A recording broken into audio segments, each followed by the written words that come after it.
presents Killer Party by Lynn Cahoon, narrated by Susan Boyce. Chapter 1. Whoever wrote the line, "You can't go home again," must have been staying in a luxury hotel at the time. I stretched out on the king-sized bed and sank into its glorious softness. The castle was less than 10 miles away from my house, but we'd checked in for the weekend. Or at least, our host, Levi Walters, had done the checking in.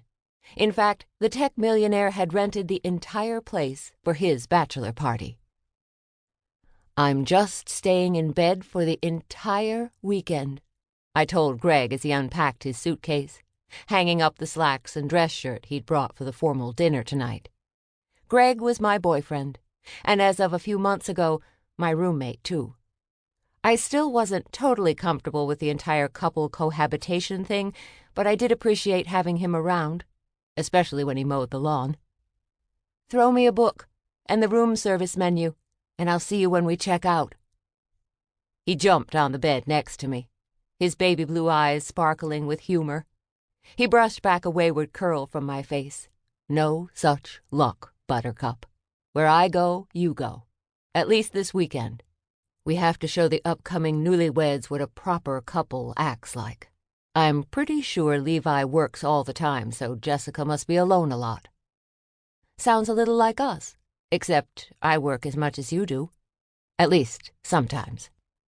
Now that we were back to full staff at Coffee, Books, and More, my hours had been limited, which worked great for me since I was way behind on my recreational reading after starting classes a year ago for my master's degree in business. No, Levi works more than both of us together. He's always either on the phone or his laptop, even when he's home. Look, I know this weekend will be touchy. I'm not even sure why Levi was so insistent you and I come. I mean, we were close as kids, but that's a long time ago.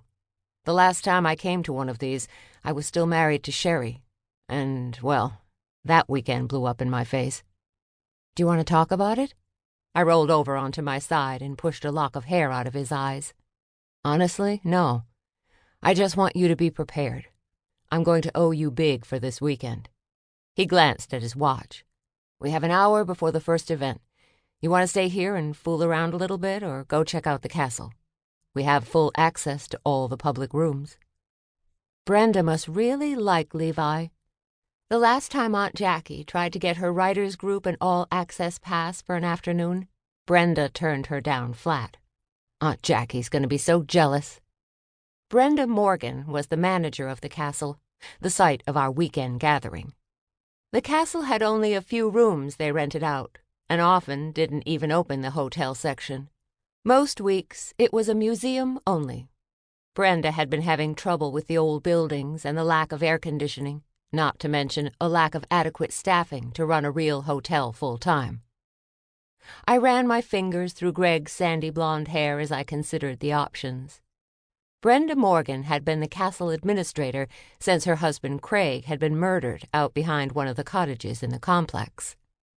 I wouldn't have been able to work in the same place where a loved one had died. On the other hand, Brenda and Craig had been separated at the time. Maybe the term "loved one" was out of place here.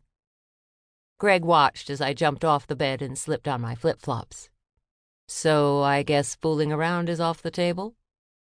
"When it comes to making my aunt green with envy, I'll go without for a while." I put my phone in my capri pocket. "Are you ready yet?"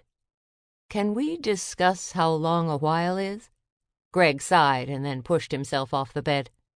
"I hope this satisfies your need to one-up Jackie.